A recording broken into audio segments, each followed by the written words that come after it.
Dios les bendiga, mis hermanos, pues aquí sacando tiempo de donde se puede. A ver, antes de decir lo que tengo que decir con el tema que están viendo en la descripción o en el título de este video, eh, yo ya he hablado de este caso particular del padre Sam, hoy simplemente Sam, y de hecho quisiera comenzar por ahí. Em, yo me esforzaré por decirle Sam, pero no con la actitud de aquellos bastante farisaica de que finalmente es alguien que no merece ser llamado padre y ya ven que ese tipo de payasadas, ¿verdad? Entonces, no, sino simplemente por una cuestión práctica pastoral que la propia dispensa del, del ejercimiento del ministerio sacerdotal que ya se le dio de Roma a Sam, pues apunta a que él no se puede estar llamando padre ni vendiéndose en el sentido de un ejercicio sacerdotal, pese a que sacerdote será para siempre, ¿verdad? El sacerdocio imprime carácter y no se borra nunca, pero por unas cuestiones prácticas y pastorales, pues se les pide eso, ¿ah? Pero al mismo tiempo, a la feligresía se les invita precisamente a colaborar con esto, y yo quiero colaborar. Entonces, me disculparán si en este video me sale otra vez de decirle Padre Sam, pero me esforzaré por decirle Sam, ¿no? O Samuel, ¿va? Entonces, para poder ayudar a lo que compete o lo que debería de darse después de la dispensa que él ya ha recibido por parte del Papa. ¿Ok? Bueno, a ver, ¿qué pasa con Sam? Vuelvo a lo que estaba diciendo. Yo grabé un video que se los voy a dejar en la descripción o en el primer comentario fijado. Cuando se me dio esta noticia, di un video sobre si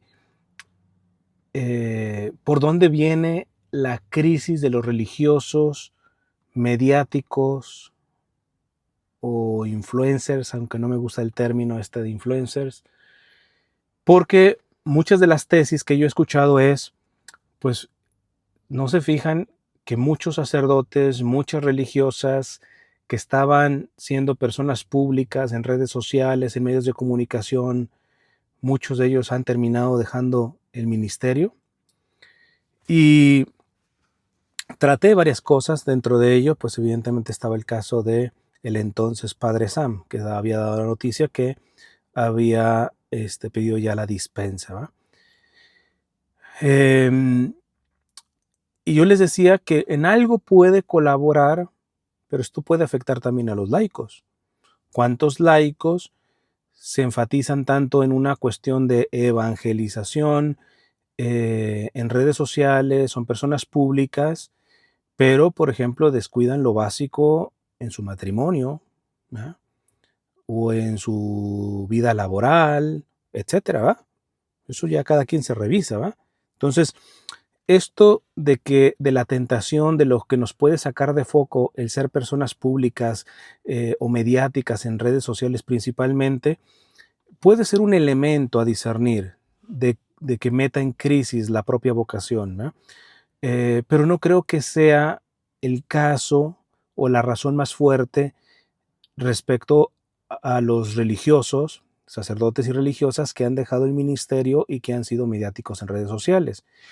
Y en aquel video ya es un video que casi es de 2 horas, o sea, ahí les doy, como decimos en México, hasta para llevar, ¿verdad? O sea, que ojalá que se den tiempo para verlo porque ahorita no tengo tiempo, tengo que ser lo más breve posible porque ya tengo que pasar a otra actividad, entonces y allá van a tener argumentos de sobra, ¿eh? Pero ya les mencionaba yo que para mí el punto, por ejemplo, de los sacerdotes y religiosas mediáticos que han dejado el ministerio, no es tanto el hecho de que lo que tenían en común es las redes sociales, sino que tienen en común que están dentro más o menos del abanico de lo que se llama la crisis de la mitad de la vida. También, si no se me olvida, les dejo la descripción o en el primer comentario, seguramente en el video que les estoy diciendo al principio, también habré dejado esto porque toqué el tema de que cuando yo cumplí 40 años, hoy mismo yo tengo 43, pues los 40 años se dice que es la mitad de la vida, entendiendo que más o menos uno podría vivir 80 años. Y pues cada vez más la ciencia comprueba lo que la mística católica ya intuía ciertamente por la vía teológica, ¿no? ¿A qué me refiero? Pues precisamente a que pareciera que en el ser humano hay ciertos procesos psicológicos y espirituales, y si me apuran hasta físicos, ¿verdad? Eh, en donde se da un quiebre, un clic, querámoslo o no querámoslo, ¿verdad? Esto no significa que tiene que llegar a los 40 años, por eso hablo del abanico. Yo no creo que Sam tenga 40 años, no lo sé, ¿verdad? Si los tienes, come años, ¿verdad? Porque se ve muy joven. Pero eh, más de los 30 los debe de tener, ¿verdad? Y el abanico más o menos es de los 35 a los 45 años, en donde ese proceso psíquico, espiritual y hasta físico se empieza a dar. Y la manera, como yo lo he explicado de una manera muy popular, es cuando uno llega a esa crisis de la mitad de la vida, es como que uno empieza, decimos en México, a caerle el 20, a ser consciente de que ya no va de subida, va de bajada, ¿no? Y evidentemente muchos se resisten a ellos, muchos procesan mal dicha crisis. Están hablando, por ejemplo, también de los que a veces en México dicen viejitos rabo verdes, ¿verdad? Que son cuarentones que están buscando a muchachitas, básicamente, o tratan de hacerse un corte muy juvenil, etcétera. Entonces, es como una cuestión de querer rescatar una juventud que de alguna manera muy probablemente no vivieron plenamente, ¿va? Y a estas personas habrá que decirles, no, tú no te tienes que eh, aprender a un pasado que precisamente está ya en el pasado, sino a reconciliarte con tu pasado, a sanar de tu pasado, a aceptar tu pasado en miras a esta siguiente mitad de la vida que tienes, que puede ser muy plena, pero siempre y cuando reconozcas que ya no es la realidad de los primeros 40 años, ¿va? O 35 años, según cuando llegue esto, ¿va? Entonces, en aquel video que les menciono, pongo el caso, por ejemplo, del padre Alberto Cutié, de las razones que daba e intuía. De hecho, creo que el padre perdón, de hecho me dejó un comentario en ese video, ¿va? Y agradeciendo, si no mal recuerdo, ¿va? Si no lo ha quitado, lo van a poder ver ahí. Entonces, y quiero asumir que algunos de los argumentos que dije muy probablemente son la realidad que él estaba pasando, por la cual pasó. Entonces, yo la primera cosa que quisiera decir al respecto de estas fotografías en donde él sale casándose, parece al civil y todo esto es, primero atendamos nuevamente a esto que yo venía advirtiendo desde antes. Es importante, yo creo que en la iglesia, en las familias, empezar a profundizar, a educar en esta etapa muy particular, ¿ya? Porque puede haber matrimonios muy buenos, pero en una etapa joven como tal, que van a pasar por esa crisis. Y las crisis, como dice el Papa Francisco, no son malas, depende de para cómo las usa. Y él dice, ciertamente las crisis no se salen ni para la izquierda ni para la derecha, y habla ahí, mete su codito político, ni para la izquierda ni para la derecha, ni para adelante ni para atrás, se sale de la crisis hacia arriba, ¿no? Entonces, yo creo que sí hay una carencia de acompañamiento pastoral dentro de las propias familias, como dentro de los seminarios y las casas de formación religiosa respecto a esta etapa de la vida. Mínimo yo creo que la tendrían que estar anunciando para que estuvieran conscientes y no les lleguen de sopetón. Y de pronto creas que verdaderamente tu vocación no tiene sentido y cuando estás en una crisis. Es momento de procesarla, etcétera, y fruto de este sano procesamiento, si me permiten, santo procesamiento de esta crisis de la mitad de la vida, eh, puedes confirmar la vocación que has abrazado o con honestidad decir, ¿sabes qué? Tengo que dar un paso al costado con las debidas decisiones congruentes y prudenciales y morales, ¿verdad? Porque, por ejemplo, si hay un matrimonio que realmente se dio cuenta que pues la cosa no estuvo muy bien y todo esto, pero no hay declaración de nulidad como tal, pero pues no pueden estar a veces viviendo ese infierno, muchas veces que se va creando de amargura propiamente de esta crisis, ¿verdad? Entonces, la misma iglesia habla de las separaciones terapéuticas. Por un tiempo separarte, lo cual no significa que te vayas a consolar con otro o con otra, etcétera, sino es este proceso, pues, de digerir muchas cuestiones que dimos por hecho y que al llegar a esta crisis, pues nos estrellamos de frente. Igualmente en la cuestión del sacerdocio y la vida consagrada. En esto, pues dio muchas luces el padre de la mística alemana, Johannes Tauler, ¿no? Eh, y por eso digo que ahorita lo que hace la psicología, la psiquiatría, la ciencia básicamente respecto a los estudios que he encontrado de esta crisis mental de la mitad de la vida, no es más que empezar a decir lo que místicos como Johannes Tauler muchos siglos atrás ya estaba diciendo, pero desde la perspectiva teológica, espiritual o mística. Entonces, creo que se necesita profundizar en ello, para, si es posible, con anterioridad, para saber tomar decisiones. Y segundo, para si las decisiones ya las tomamos y no fueron lo mejor eh, tomadas, las más correctas, pues con madurez y sabiduría encontrar cómo Dios quiere que procesemos dicha crisis, ¿verdad? Entonces, eso es una primera cosa. A ver, otra cosita que rápido que tengo que decir, que ya me tengo que ir. Am, Voy a hablar de la información que tengo. Si estoy equivocado, me corregirán, ¿no? Pero estas fotografías parece que estaban dentro de la red social privada de Samuel, ¿no? Eh, si es así, yo la primera cosa que le mandaría un mensaje a Samuel, es urge, primero, uno, que veas si tus redes sociales están restringidas, tus redes sociales personales restringidas, que no se estén mostrando las publicaciones, porque si están públicas, pues evidentemente cualquier hijo de vecino las puede ver y puede, si no tiene una moral y una ética básica, puede hacer mal uso de lo que estás publicando. Pero si las tenía restringidas, urge que hagas una revisión de qué gente tienes en tu lista de amigos, ¿verdad?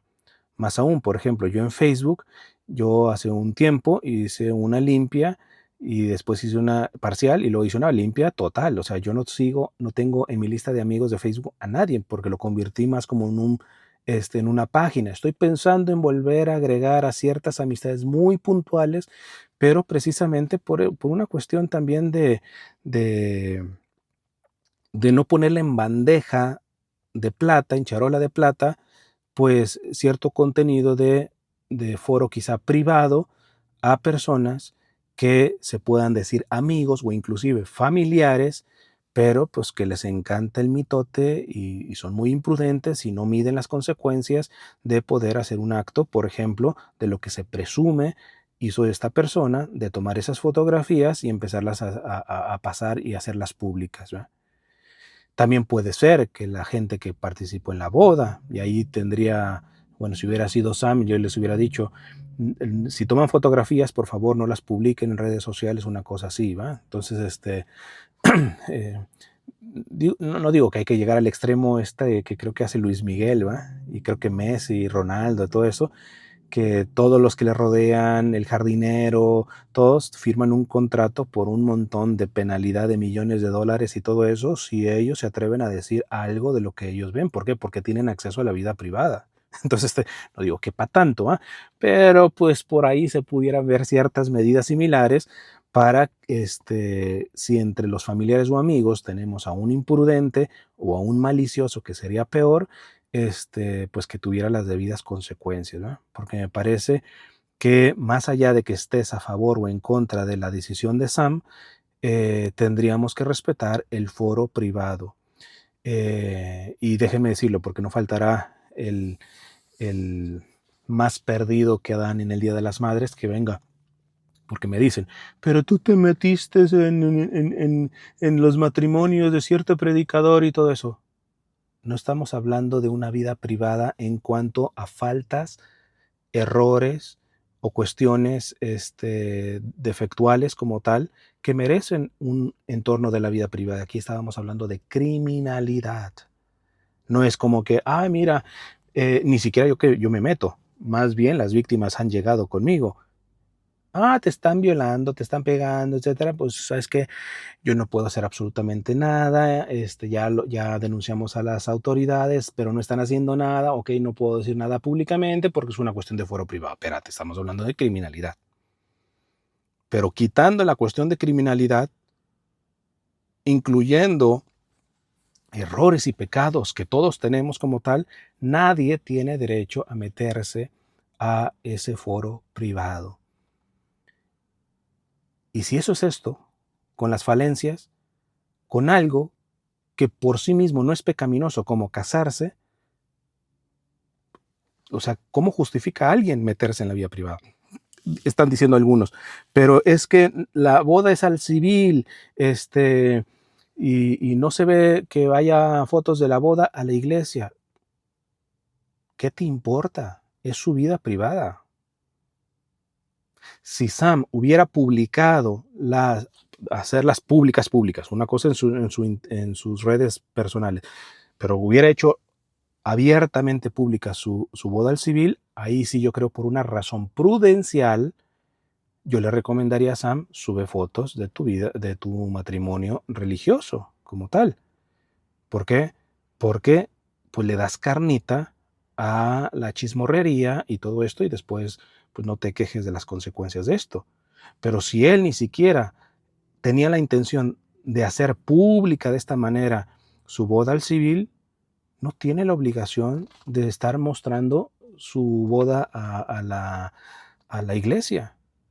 Que si nada más se casó al civil y no se casa a la iglesia, mira, Sam estudió teología. Sabe que si está viviendo en pareja y tiene intimidad matrimonial, etcétera, etcétera, solamente el civil, pues está en pecado. No va a ser un laico, un pseudo apologeta, etcétera, etcétera, que ahorita le está diciendo, si no estás casado en la iglesia, estás en pecado. O sea, vaya noticia le vas a dar a un sacerdote que estudió. ¿Ah? Sería lamentable que tú pudieras estar en esa situación, Sam, pero no sabemos los detalles y tenemos derecho a saberlo, si me preguntas, ¿no? Él ya recibió una dispensa de su ministerio y tiene todo el derecho de llevar una vida tranquila como un laico, ¿no? Entonces, por ahí yo creo que es otro elemento para discernir. A ver, rápido respondo una cuestión a favor y en contra. Los que están diciendo, prefirió una mujer en vez de Jesucristo, etc. Mira, yo preferí a mi esposa precisamente porque prefería a Jesucristo. Es este tipo de razonamiento que no tiene base ni teológica ni bíblica, ¿no? O sea, ¿me quieres decir que hacer opción por una mujer no es hacer opción por Jesucristo? Entonces, ¿qué hijos de su jijurria es el sacramento del matrimonio? ¿Qué diferencia hay entre el matrimonio natural, el matrimonio civil y el sacramento? Si no es precisamente hacer opción por Jesucristo, con la particularidad que se hace a través de tu cónyuge. Entonces me parece, hay cada argumento que, hermanos, después si se da tiempo, me encantaría recetar a cada uno, ¿verdad? Porque yo sé que muchos de ustedes con buena intención se tragan esto solito. Ojalá que mínimo lo mastiquen para que vean las estupideces de que unos están diciendo para poder enterrar y echarle tierra a Sam, ¿verdad? Ahora, los que están aplaudiendo esta cuestión, pues bueno, también escuché a un estimado sacerdote que decía que tampoco le parecía, que siempre será una tragedia que un sacerdote deje el ministerio. Yo estoy parcialmente de acuerdo con él. Digo parcialmente de acuerdo porque miren, ahorita estoy ya a las puertas para irme a confesar. O sea, yo soy el que más valoro el sacerdocio porque ustedes saben que mi esposa y yo eh, acostumbramos a confesarnos una vez a la semana al menos, ¿verdad? Sabiendo la riqueza, porque no solamente es un lavado de pecados, se dan ciertas gracias especiales en el sacramento. Y ese sacramento solamente puede venir por las manos del sacerdote. Pero lo que no estoy de acuerdo con ese querido sacerdote es de que él dice, es que, imagínense, ahorita Sam, luego yo, luego quizá Fray Nelson y todo esto, no hubiera sacerdotes, se acaba básicamente casi la iglesia como tal. Y le entiendo, ¿verdad? En su razonamiento en un sentido común, no es que esté mal este sacerdote, pero no estoy de acuerdo porque, miren, ahorita llevo la camisa de Corea. Estudien la historia de la iglesia en Corea del Sur, bueno, en Corea en general, la península, ¿eh? Pero ahora particularmente el sur. Pero en Corea, en Japón, siglos tuvieron sin sacerdotes porque fueron perseguidos y sacados del territorio, y la fe pudo perseverar solamente por los laicos. Claro, sin misa y todo, lo que sea, pero no se destruyó la iglesia.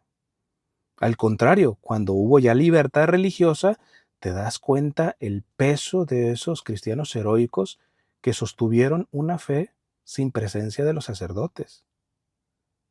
Entonces, aunque queremos mucho a los sacerdotes, aunque cuando administran un sacramento lo hacen in persona Christi, en la misma persona de Cristo, hay que tener cuidado en endiosar básicamente al sacerdote o a la persona que ha sido ordenado con el sacramento del orden sacerdotal. Entonces, empezando porque todos somos sacerdotes por el bautismo. Hay un sacerdocio que yo creo que precisamente eso fue lo que salvó la fe en Corea y en Japón, ¿no? Entonces, además, eh, pienso yo, por ejemplo, en eh, por ahí hablando, por ejemplo, con el padre Modesto, canonista, ahí tengo una entrevista con él. No me acuerdo si fue en esa entrevista o fue en una charla privada con él, pero hablábamos, no, creo que sí, está pública esa parte. Hablábamos de cómo, así como hay declaración de nulidad en el matrimonio, es decir, que pues hubo una celebración litúrgica y todo eso, pero no hubo sacramento porque hubo elementos necesarios para que se dé el sacramento que no estaban y por lo tanto al no estar, pues no se da el sacramento. Entonces, cuando a alguien se le da una declaración de nulidad, lo que se le está diciendo es no estás casado, ni siquiera es ahora sí ya me puedo volver a casar, no, apenas te casarías. Algunos también hablan de quiero que va a ir a la iglesia que me anule. La iglesia no anula matrimonios. La iglesia investiga y si ve que hubo razones para que no se diera el sacramento, declara, pero no te está anulando nada. Tú anulas algo que sí era bueno y ahora ya no, lo anulas. Pero acá es una declaración de nulidad que dice, aquí se presumía que había sacramento del matrimonio y en realidad no lo hay. Por lo tanto, nunca fueron casados. Por lo tanto, esta persona está libre para casarse, básicamente, ¿verdad? Entonces, esto, yo le he preguntado, creo, un poco al padre Modesto, canonista, ¿qué pasa con los sacerdotes? Puede haber sacerdotes que se hayan ordenado y que haya habido causas en donde su sacerdocio pudiera ser nulo. Y entonces él hablaba que sí, pero que realmente la iglesia no procesa ese tipo de casos salvo que tenga muy poco tiempo de ordenado por una cuestión práctica y pastoral, que es, imagínate, si un sacerdote, no sé, con 25 años de sacerdocio, de pronto quiere ver si su sacerdocio es nulo o no, si lo investigan y declaran nulidad, ¿qué hacemos con todos los sacramentos que dio? Es una cuestión, entonces, ¿por qué? Porque mientras no se pruebe lo contrario, se presume que lo que se ha dado está ahí. Entonces, un sacerdote que pudiera haber tenido un sacerdocio nulo, básicamente, un matrimonio, bueno, una pareja que se presume que recibió el sacramento, mientras no se compruebe lo contrario, se sigue presumiendo que está ahí activamente el sacramento. Entonces, ya nada más con esta cuestión habría que pensar, no sé, ¿el sacerdocio de Sam era legítimo o había causas de nulidad? Claro, eso no se investiga, repito, porque la iglesia ve esto con mucha prudencia pastoral, simplemente da una dispensa asumiendo que el sacramento que recibió Sam verdaderamente era legítimo como tal, ¿va? Pero existe la probabilidad que existiera este tipo de situación. Entonces,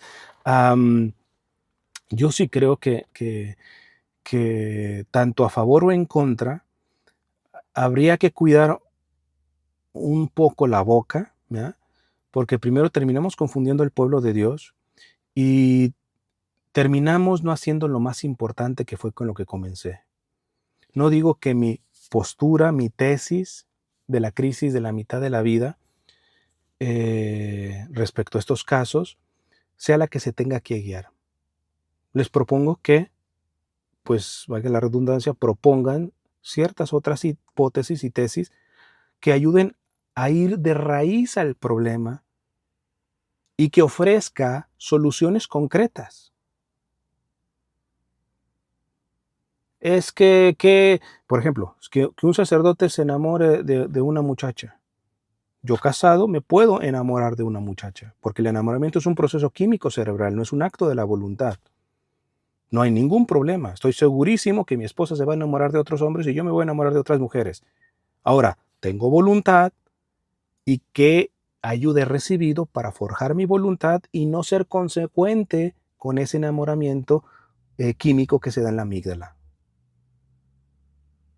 Se está dando esa formación en los seminarios y esto, discúlpenme, seminarios después o antes del concilio es una cosa que queda pendiente. Poco se ha profundizado en esto y hablo con conocimiento de causa. Y en los matrimonios ya ni les digo, ¿no?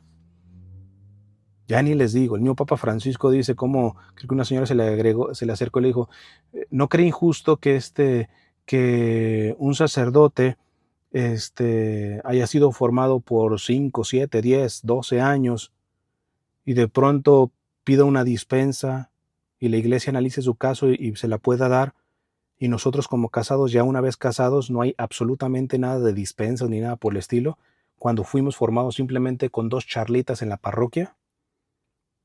Entonces, antes de estar haciendo juicios tanto a favor o en contra, pero simplones, superficiales, yo los invito a que si queremos contribuir para el bien de la iglesia, vayamos a la raíz y vayamos analizando lo que tú y yo hacemos precisamente, por ejemplo, para esta cuestión, para prepararnos y para procesar y para ayudar y acompañar a otras personas que están dentro de la crisis de la mitad de la vida. Creo que esto ayudaría muchísimo más que emitir comentarios superfluos, facilistas, por no decir irresponsables, tanto a favor o en contra en casos particulares. En fin, los dejo. Que Dios les bendiga.